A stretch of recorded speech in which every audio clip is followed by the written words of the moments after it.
January 28th, 1900, Volume 3, What Mortification Does. It still continues in the same way. This morning, he transported me outside of myself. After a long time, I seemed to see Jesus with clarity, but I saw myself as so bad that I did not dare to utter a single word. We looked at each other, but in silence. Through those mutual gazes, I understood that my good Jesus was filled with bitternesses, but I did not dare to say, "Pour them into me." He himself drew near me and began to pour them, but unable to contain them as I received them, I threw them to the ground. He said to me, "What are you doing? You do not want to share in my bitternesses anymore? You no longer want to give me relief in my pains?" And I, "Lord, this is not my will. I myself don't know what has happened to me. I feel so full that I don't know where to contain them. Only a prodigy of yours can enlarge my interior so that I may receive your bitternesses." Then Jesus marked me with a large sign of the cross, and he poured them again. So it seemed I was able to contain them. And then he added, "My daughter, mortification is like fire which dries up all humors. In the same way, mortification dries up all the bad humors which are present in the soul, and it inundates her with a sanctifying humor in such a way as to make the most beautiful virtues sprout."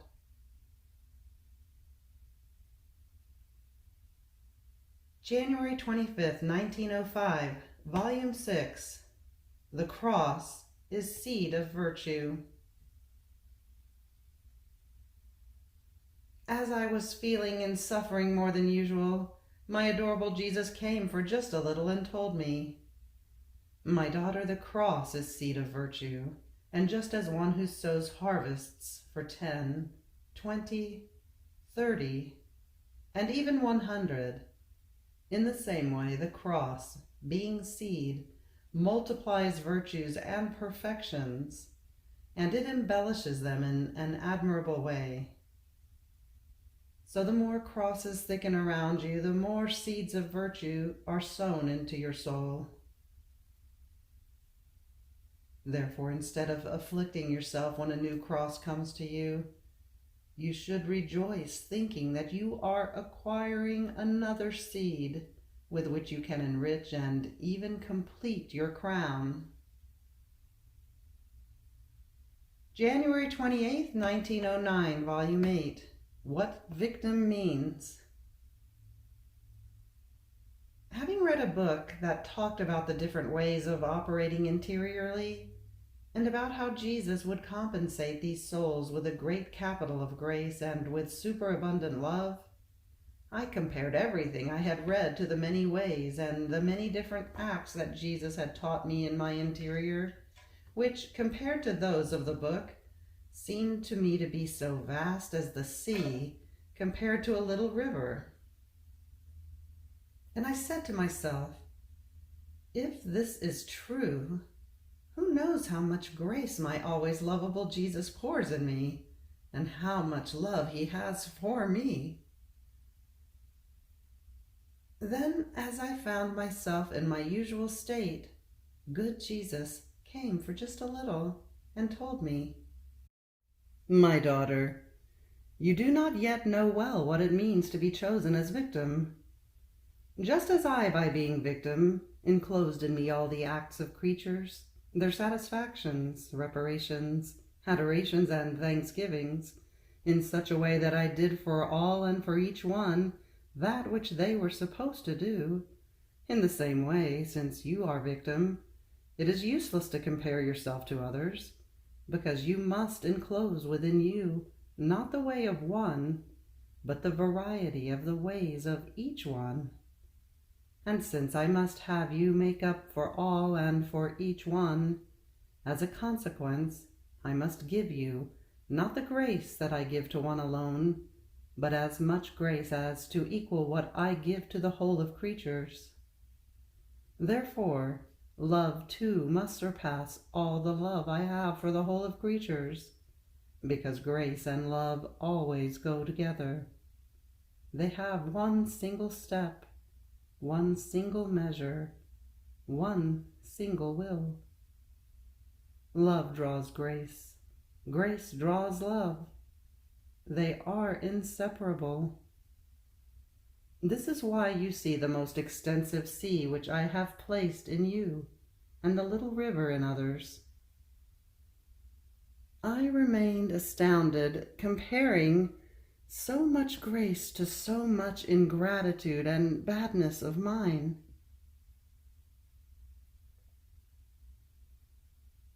January 28th, 1911, Volume 10.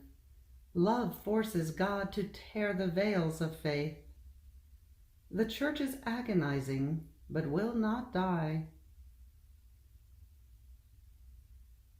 As I was in my usual state, the heart of my sweet Jesus made itself seen, and as I looked inside of Jesus, I could see his heart in him, and in looking inside of myself, I could see his most holy heart also within me. Oh, how much gentleness, how many delights, how many harmonies could be felt in that heart. Then, while I was delighting with Jesus, I heard his most gentle voice coming out from his heart, telling me, "Daughter, delight of my heart, love wants its outpourings, otherwise one could not go on, especially one who really loves me and does not admit within herself any other pleasure, any other taste, any other life but love. I feel so drawn toward them that love itself forces me to tear the veils of faith, and I reveal myself, making them enjoy, down here also, paradise at intervals. Love gives me no time to wait for death with those who really love me, but I anticipate it also in this life. Enjoy, feel my delights, see how many contentments there are in my heart. Take part in everything. Pour yourself out in my love, so that yours may expand more and you may love me more." While he was saying this, I saw some priests. And Jesus continued, "My daughter, the Church in these times is agonizing, but will not die. On the contrary, she will rise again more beautiful. The good priests strive for a life more stripped, more sacrificed, more pure. The bad priests strive for a life more interested, more comfortable, more sensual, all earthly. I speak, but not to them. I speak to the few good ones, be they even one per town. To these do I speak, and I command, I beg, I supplicate that they make these houses of reunion, saving for me the priests who will come into these shelters, by rendering them completely free from any bond of family. And through these few good ones will my Church recover from her agony. These are my support, my pillars, the continuation of the life of the Church. I do not speak to the others, that is, to those who do not feel like freeing themselves of any bond of family, because if I speak, I am certainly not listened to. Even more, at the mere thought of breaking every bond, they become indignant. Ah, unfortunately, they are accustomed to drinking the cup of interest and the like, which, while being sweetness for the flesh, is poison for the soul. These will end up drinking the sewer of the world. I want to save them at any cost, but I am not listened to. Therefore I speak, but for them it is as if I were not speaking. January 26, 1916, Volume 11, Pains and Fears of Luisa. But the greatest pain of Jesus is his constrained love.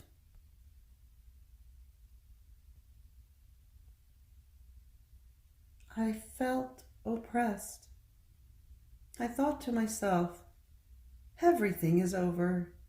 State of victim, suffering, Jesus. Everything. I add that my confessor was not well, therefore I probably would have to do without communion. I felt all the weight of the suspension of my state of victim by Jesus. I had received no order from the guide, neither in favor nor against it. I added to this also my affliction, as I remembered that on March of last year, when my confessor was not well, and finding myself in the same conditions, Jesus had told me that if I or the one who guides me had kept me in the state of victim, he would have saved Corrado. Therefore, new fears that I might also be the cause of some great trouble in Corrado. But who can say all my apprehensions and bitternesses? They were so many that I felt petrified. Now my blessed Jesus, having compassion, made himself seen in my interior. It seemed that he had his hand on his forehead, all afflicted, so much so that I didn't have the courage to call him. Almost whispering, I just said, Jesus, Jesus. He looked at me, but oh, how sad his gaze was. He told me, my daughter, how much I suffer. If you knew the pains of the one who loves you, you would do nothing other than cry. I suffer also for you, because not coming very often, my love is constrained and I cannot pour myself out. And in seeing that you too cannot pour yourself out because you do not see me, in seeing you suffering, I suffer even more. Ah, my daughter, constrained love is the greatest bitterness, which tortures a poor heart the most. If you remain quiet while suffering, I don't suffer so much. But if you trouble yourself and worry in your suffering, I fidget and become delirious, and I am forced to come to pour myself out and to let you pour yourself out, since my pains and yours are sisters. Furthermore, your state of victim is not over. My works are eternal, and I do not suspend them without a just reason. I do not let them end. Moreover, I look at things in the will. So you are just as you used to be, because your will has not changed. And if you don't have sufferings, you are not the one who is harmed. Rather, creatures do not receive the effects of your pains. That is, to be spared from chastisements. It happens as to the creatures who occupy public offices or government roles for a given time. When they retire, they receive a life salary, even if they no longer occupy those places. Should I be outdone by the creatures? No. If rulers and administrators give a life pension, I give them for eternity. Therefore you must not be concerned for the pauses I make. And then why do you fear? Did you forget how much I have loved you? The one who guides you will be prudent in your regard, knowing how things are, and knowing that they are in my will. And I will have a regard for Corrado. As far as you are concerned, whatever might happen, I will hold you tightly in my arms.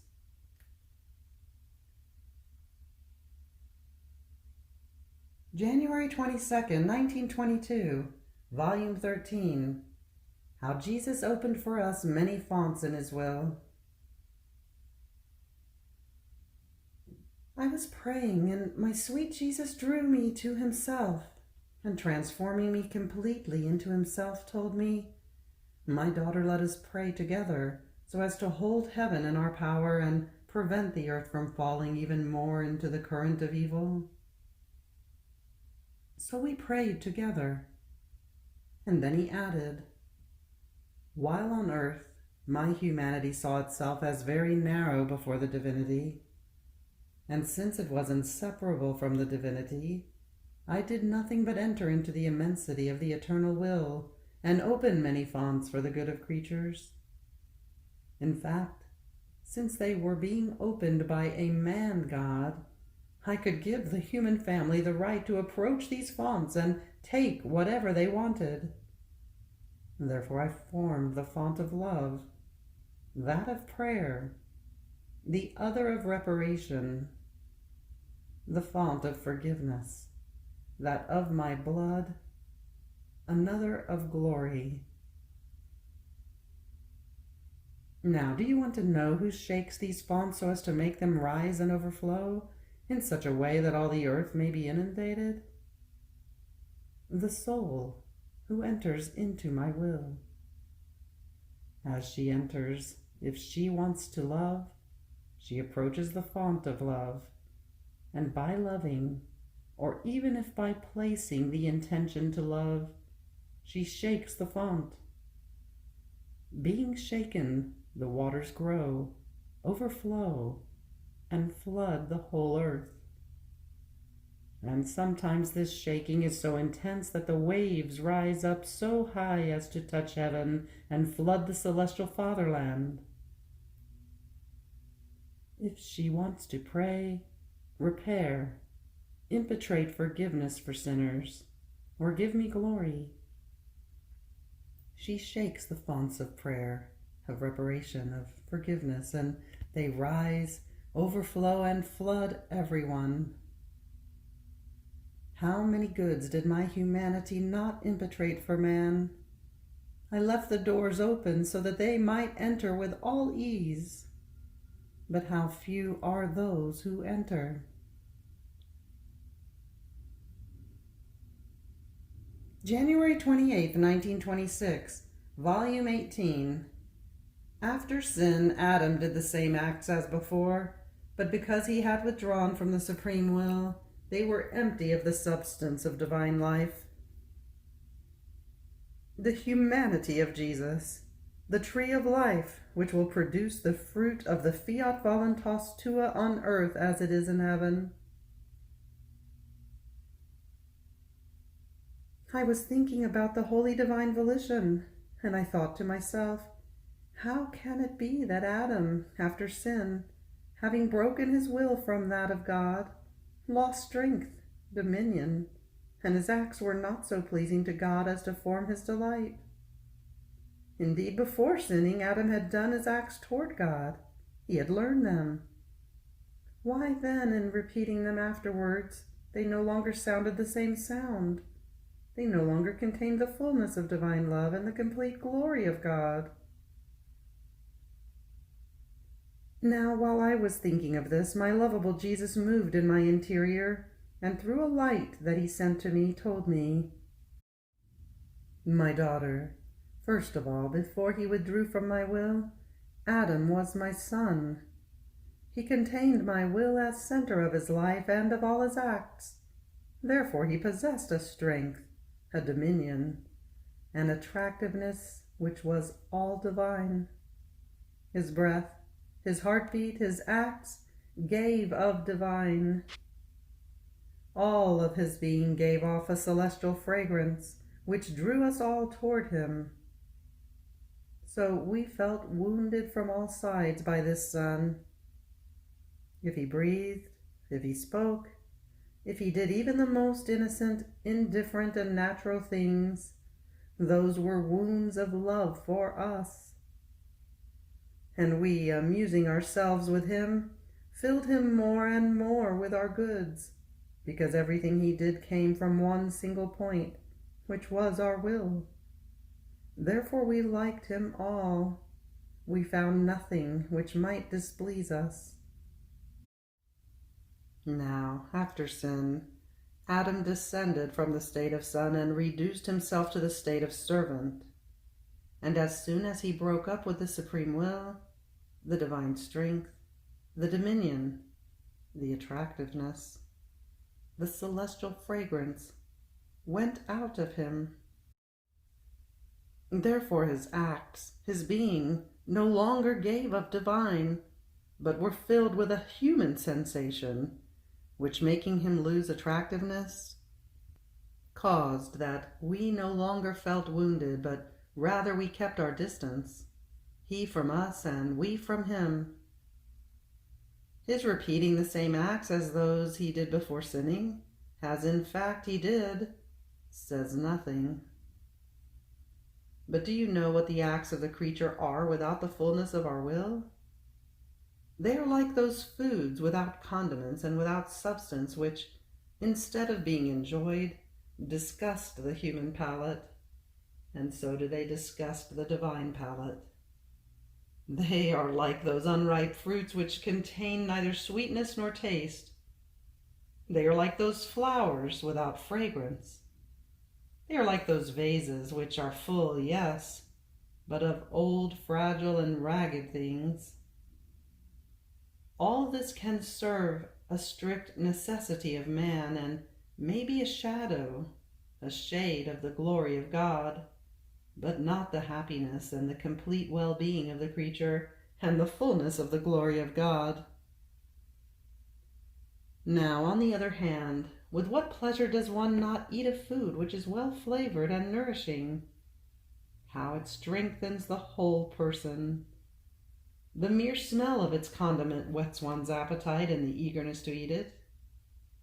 In the same way, before sinning, Adam flavored all of his acts with the substance of our will, and therefore he whetted the appetite of our love to take all his acts as the most enjoyable food for us. And we, in return, gave him our delicious food, our will. But after sin, poor one, he lost the direct way of communication with his Creator. Pure love was no longer reigning in him. Love was divided by apprehension, by fear, and since he no longer contained the absolute dominion of the supreme will, his acts of before, done after sin, no longer had the same value. More so, since the whole of creation, including man, came out of the eternal Creator as their source of life, in which they were to be preserved only with the life of the divine will. Everything was to be founded upon it, and this foundation of the divine will was to preserve all things as beautiful and noble, just as they had come out of God. And in fact, all created things are just as they were created. None of them has lost anything of its origin. Only man lost the life, the foundation, and therefore he lost his nobility, the strength, and the likeness to his Creator. But in spite of this, my will did not leave man completely. Unable to still be his source of life and the foundation that would sustain him, because he himself had withdrawn from it, it offered itself as medicine, so that he might not perish completely.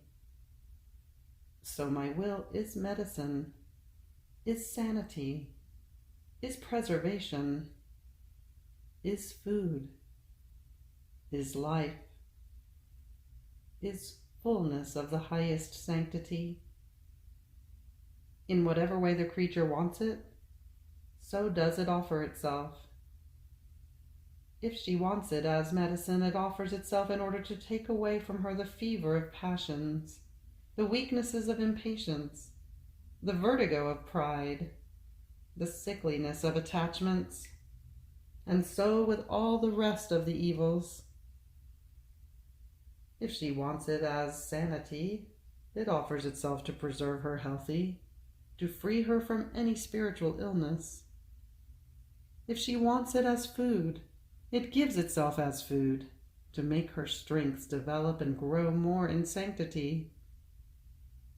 If she wants it as life and as fullness of sanctity, Oh, then my will makes feast, because it sees man returning into the womb of his origin, from which he came.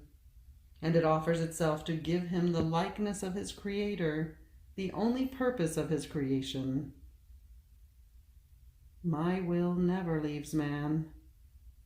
If it left him, he would resolve into nothing.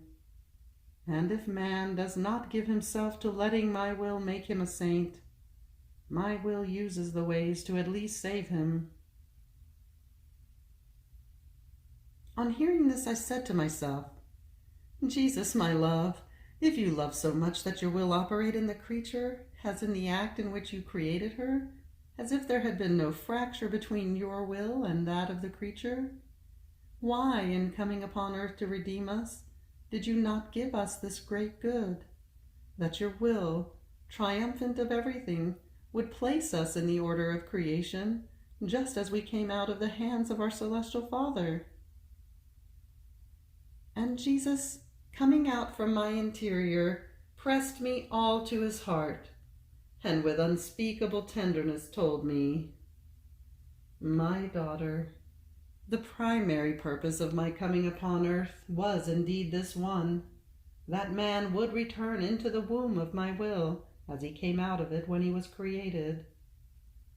But in order to do this, I had to form, by means of my humanity, the root, the trunk, the branches, the leaves, the flowers, from which the celestial fruits of my will were to come out.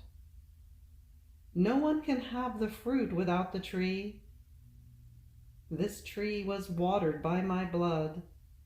It was cultivated by my pains, by my sighs and tears. The sun which shone upon it was the sun of my will alone. Therefore the fruits of my will certainly come. But in order to desire the fruits, one must know how precious they are, the good which they bring, the riches they produce. Here is the reason, then, for the many manifestations of my will which I have made to you. In fact, knowledge will bring the desire to eat it. And once they have enjoyed what it means to live only to do my will, if not all, at least part of them will return to the path of my volition. The two wills will exchange the perennial kiss. There will be no more dispute between the human will and that of the Creator. And after the many fruits it has given, my redemption will give also the fruit of the Fiat Voluntas tua on earth as it is in heaven. Therefore you, be the first one to take this fruit, and want no other food, nor any other life but my will alone. January 28th, 1927, Volume 20. How our Lord will have three kingdoms. The kingdom of the supreme Fiat will be the echo of the creation. How poverty and unhappiness will be banished.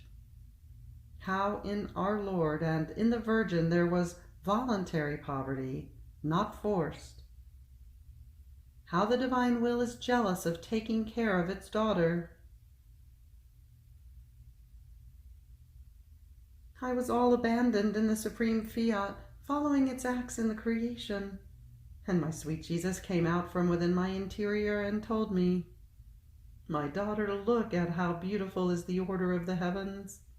In the same way, when the kingdom of the divine will have its dominion on earth in the midst of creatures, also on earth there will be perfect and beautiful order.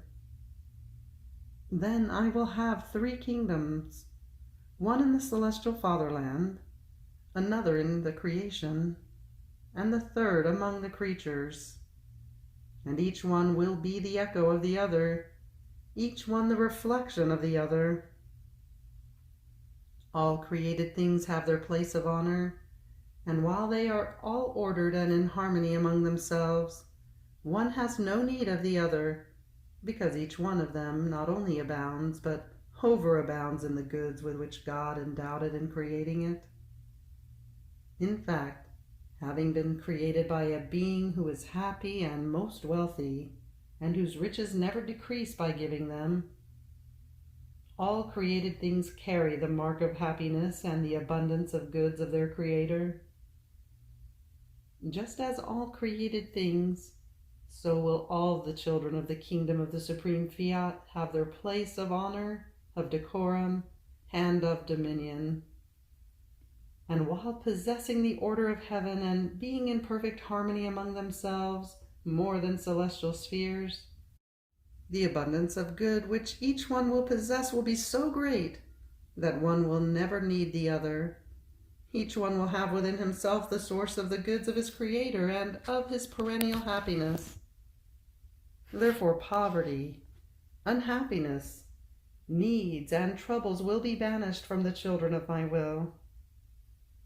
It would not be decorous for my will, so immensely rich and happy, to have children who would lack something and would not enjoy all the opulence of its goods which rise continuously. What would you say if you saw the sun poor in light, barely sending a few glimmers to the earth, and if you saw a hem of heaven at one point, with just a few stars, and all the rest without the enchantment of the azure heavens? Would you not say, "The one who created the sun does not possess the immensity of the light that rises, and therefore he has the earth lighted by just a few glimmers.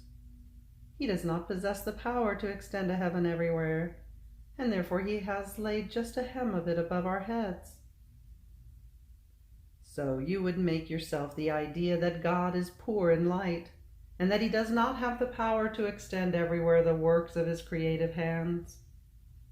But instead, by seeing that the sun abounds so much with its light, and that the heavens extend everywhere, you are convinced that God is rich and possesses the source of light. Therefore he has lost none of his light by endowing the sun with so much light, nor has his power decreased in extending the heavens everywhere. In the same way, if the children of my will not possess everything in abundance, one could say that my will is poor and does not have the power to make the children of its kingdom happy, which will never be. On the contrary, since it will be the image of the kingdom which my will has in creation, just as the heavens extend everywhere and abound with stars, and the sun abounds with light, the air with birds, the sea with fish, the earth with plants and flowers, in the same way, since the kingdom of the supreme Fiat echoes the creation, the children of my kingdom will be happy and will possess everything in abundance. Therefore each one will possess the fullness of goods and full happiness in the place in which the supreme will has placed him. Whatever the condition and the office they will occupy, all will be happy of their destiny. And since the kingdom of the supreme Fiat will be the perfect echo of the kingdom which my will possesses in creation, one sun will be seen up high, and another sun down in the midst of the creatures who will possess this kingdom. The echo of the heavens will be seen in these fortunate children, which they will populate with stars with their acts. Even more, each one of them will be a heaven and a distinct sun, because wherever my will is present, it cannot be without heaven and without sun. Rather, as it takes possession of each of its children, it will form its heaven and its sun, because its nature is that wherever it has its stable possession, its sanctity, its unending light, it forms as though heaven and sun and multiplies them everywhere.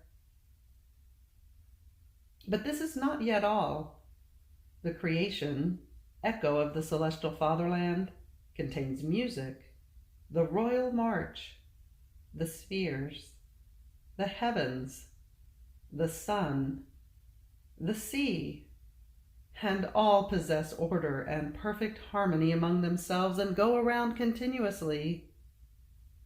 This order, this harmony, and this going around without ever stopping form such admirable symphony and music that it seems to be like the breath of the supreme Fiat blowing into all created things like many musical instruments, and forming the most beautiful of all melodies, such that if creatures could hear it, they would remain ecstatic. Now the kingdom of the supreme Fiat will have the echo of the music of the celestial fatherland and the echo of the music of creation.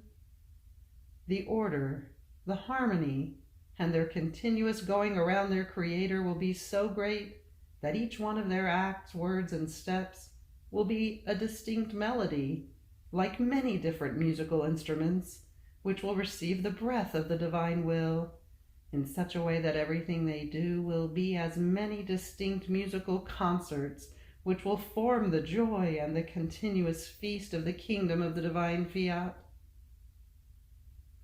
For your Jesus, there will no longer be difference between staying in the celestial fatherland and descending to be in the midst of creatures in the kingdom of the supreme Fiat upon earth.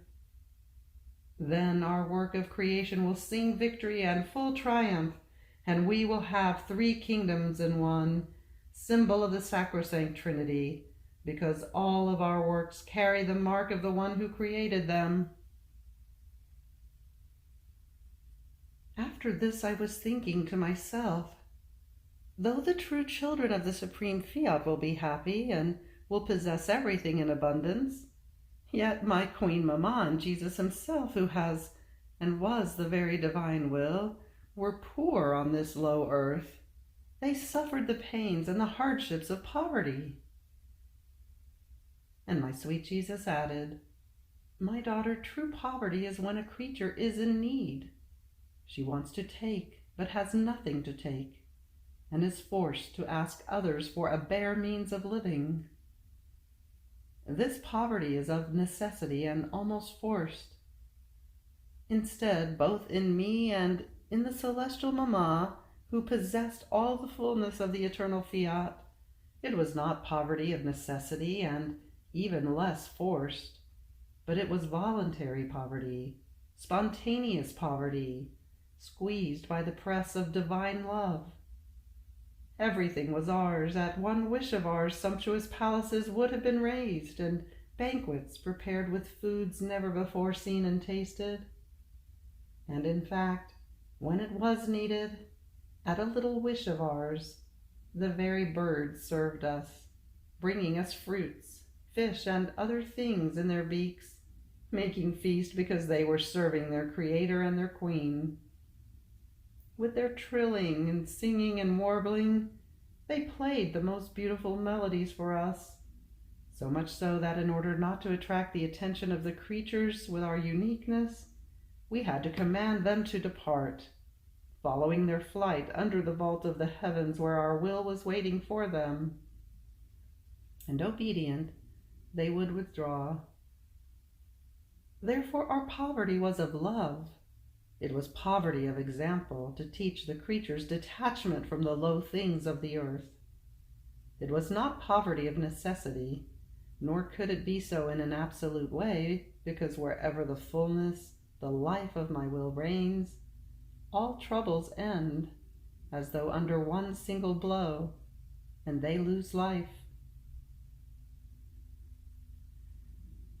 Then, since most Reverend Father de Francia heard that I had a fever, he let me know that, if I were in need, I should take whatever I needed from the money he had left with me for one of his works.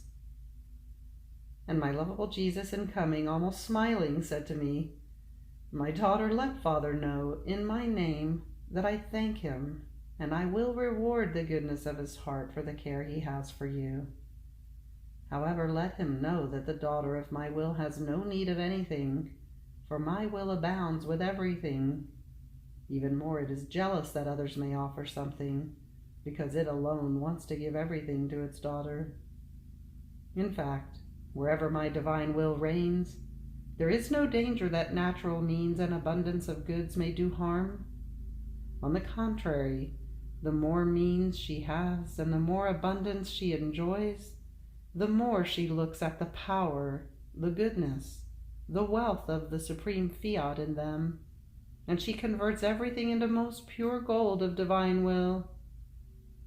So the more my will gives to her, the more it feels glorified in carrying out its life in the creature, in offering its own things to the one who lets it dominate and reign.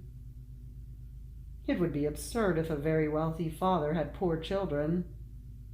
Such a father would deserve to be condemned. And then what would be the purpose of his riches if the birth that came from his own body, his very children, conducted a life of hardships and miseries?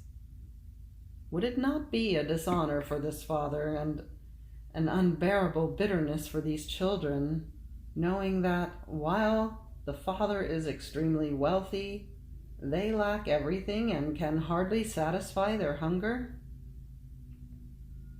If this would be absurd and a dishonor for a father in the natural order, much more so in the supernatural order of the supreme Fiat. It is more than father, containing the font of all goods, and therefore, wherever it is present, happiness reigns, and it abounds with everything. More so, since, with the soul who has possession of the divine will, it administers to the soul and to the body a sharp and penetrating sight, in such a way that she penetrates into the natural things, which hide it as a veil. And tearing these veils, in the natural things she finds the noble queen of the divine will reigning and dominating within her. So natural things disappear for her, and in all things she finds that adorable will which she possesses. She kisses it, she adores it, and everything becomes divine will for the soul. Therefore, each additional natural thing is a new act of divine will for her, which she possesses. So natural things are means for one who is child of my will, in order to make better known what my will does, can do, and possesses, and to what excessive point it loves the creature. Do you want to know, then, why creatures lack natural means, and many times these are snatched away from them, and they reduce themselves to the most squalid misery? First, because they do not possess the fullness of the supreme Fiat. Second, because they confuse natural things and put nature in the place of God. Nor do they look at the supreme will in the natural things, but greedy, they become attached to them to form a vain glory for themselves, an esteem that blinds them, an idol for their hearts. Given this, it is necessary that natural means be lacking, in order to put their souls in safety. But for one who is child of my will, all these dangers do not exist, and therefore I want them to possess everything in abundance, and to lack nothing. January 28, 1934, Volume 33, Fraternization between the Supreme Being and the creature on earth. Fraternization in the glory. Power over Jesus himself. How one who works in the divine will acquires the unitive, communicative, and diffusive strength. I was doing my round in the divine Fiat, and my poor mind now stopped at one point of its divine acts, now at another, in order to look at in some the beauty, in some the power, in some the interminability and other things of the creative divine will. They seem to me all the supreme qualities exposed in all the created, in order to love creatures, in order to make themselves known, to fraternize with creatures and take them as on their lap and bring the creatures into the womb of the Creator, from where everything had come forth, such that all the acts of the divine will are powerful helps, revealers, to who lets himself be dominated by them. And they act as bearers of souls to the celestial fatherland. So I came to a stop when the divine Fiat made the solemn act of the creation of man. And my beloved Jesus, surprising me, told me, "My blessed daughter, stop together with us to look at how much mastery, sumptuousness, nobility, power, and beauty man was created. All our divine qualities poured themselves over man. Each one of them wanted to display and pour itself more than dense rain over him whom they wanted to fraternize with them. All put themselves to work. Our light poured itself over him in order to form its brother of light. Goodness poured itself in order to form its brother of goodness. Love poured itself in order to fill him with love and form its brother all of love. Power, our wisdom, beauty, justice, poured themselves over him in order to form their brother powerful, wise, just, and of an enchanting beauty. And our Supreme Being rejoiced in seeing our divine qualities all at work in order to fraternize with man, and that our will, taking life in man, maintained the order of our same divine qualities so as to make him as embellished and as beautiful as they could. In fact, our occupation was man. Our gaze was fixed over him in order to let him imitate, copy, and fraternize with us. And this not only in creating him, but for the whole course of his life our qualities offered themselves for the continuous labor of maintaining the fraternization with him whom they loved so much. And after having fraternized with him on earth, they prepared the great feast of fraternization of glory in the celestial fatherland, fraternization of joy, of beatitude, of perennial happiness. Therefore, I love him very much. Because he was created by us, he is all ours. I love him because our divine being always flows over him, and it pours itself over him more than an impetuous torrent, in order to leave of ours and gather new courses so as to always give. Therefore, because he possesses of mine, so I love myself in him. I love him because he is destined to populate heaven, and being my brother of glory, we will glorify each other. I will be his glory as life, and he will be my glory as my work. And this is why I love so much that he would do and live in my will, because with it my divine qualities find their place of honor, and they can maintain the fraternization with the creature. Without it, they cannot find the place, nor do they know where to put themselves. The fraternization remains broken, and my life remains suffocated. My daughter, what fatal change! When the creature withdraws from my will, I do not find my image or my life growing in him any more. My qualities are ashamed to fraternize with him, because the human volition not being united to the divine, everything has been upset and becomes numbed. Therefore you take to heart to not go out of my will. With it you will fraternize with everything that is holy. You will be sister of all our works, and you will have in your power your Jesus himself. After this I continued my acts in the divine volition, and my sovereign Jesus added, My daughter, everything that one does in my will remains identified with it, acquires the unitive, communicative, and diffusive strength. And since our divine acts extend to everyone, there is no creature who is set aside.